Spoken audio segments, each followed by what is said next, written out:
Bismillahirrahmanirrahim. Assalamualaikum warahmatullahi wabarakatuh.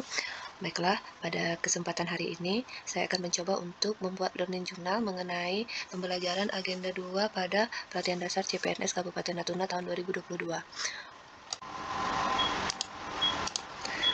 Nah, tema kita pada hari ini yaitu nilai-nilai dasar seorang ASN. Apa saja nilai dasar tersebut? Mencapai visi bersama. Nah, bagaimana implementasinya? Pertama, kita coba dengan berorientasi nilai. Nah, di orientasi nilai ini ada salah satunya kode etik atau kode perilakunya, yaitu memenuhi dan memahami kebutuhan suatu masyarakat, atau kalau kata kuncinya bisa itu responsif. Nah, responsif itu apabila kita mencoba untuk mengimplementasikan dari kegiatan saya sebagai seorang bidan, misalnya contohnya cepat tanggap dalam menerima keluhan pasien. Misalnya, nah, ada suatu desa ibu hamil cukup bulan mengalami keluhan yang mulus-mulus atau tanda awal persalinan.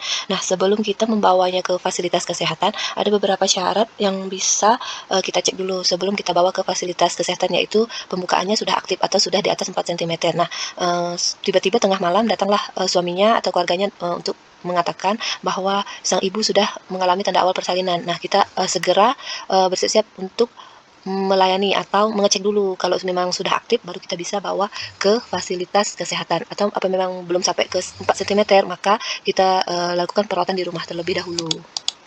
Selanjutnya ada akuntabilitas. Akuntabilitas itu kode etik atau kode perilakunya, yaitu melaksanakan tugas dengan jujur, bertanggung jawab, cermat, disiplin, dan berintegritas tinggi. Kata kuncinya yaitu integritas. Nah, saya contohkan sebagai seorang pemberi pelayanan kesehatan. Untuk melakukan suatu tindakan, maka sebelumnya kita melakukan information consent. Nah, apabila sudah terisi lembar information consent-nya dan sudah dibubuhi oleh tanda tangan keluarga pasien atau pasien yang bersangkutan, maka barulah kita bisa melakukan sebuah tindakan.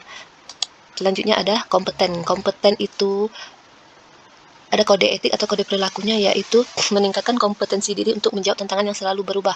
Nah, sebagai tenaga seorang bidan, ada yang namanya setiap perpanjangan STR atau surat tanda registrasi untuk kepengurusan SIPB atau surat izin praktek, maka kita harus melakukan sebuah update ilmu atau yang disebut dengan midwife update. Selanjutnya yaitu harmonis. Harmonis itu kode etiknya suka menolong orang lain. Nah, kita tidak membiarkan teman kita mengalami suatu kebingungan saat menghadapi masalah atau saat pasien berkunjung dan ia buntu untuk melakukan konseling kepada pasien tersebut. Selanjutnya ada loyal. Loyal itu kode etiknya menjaga nama baik sesama ASN, pimpinan, instansi, dan negara.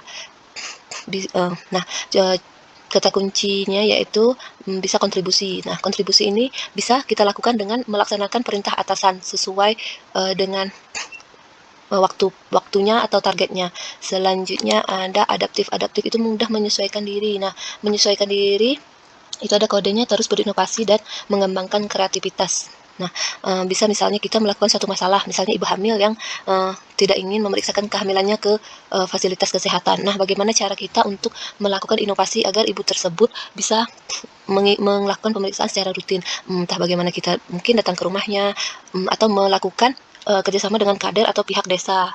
Selanjutnya ada kolaboratif. Kolaboratif ini kode etiknya terbuka dalam kerjasama untuk menghasilkan nilai tambah. Nah, kesediaan kerjasama. Nah, dalam menolong suatu tindakan atau melakukan tindakan, kita bisa saja melakukan kolaborasi dengan perawat ataupun dokter yang berada di tempat kita bertugas.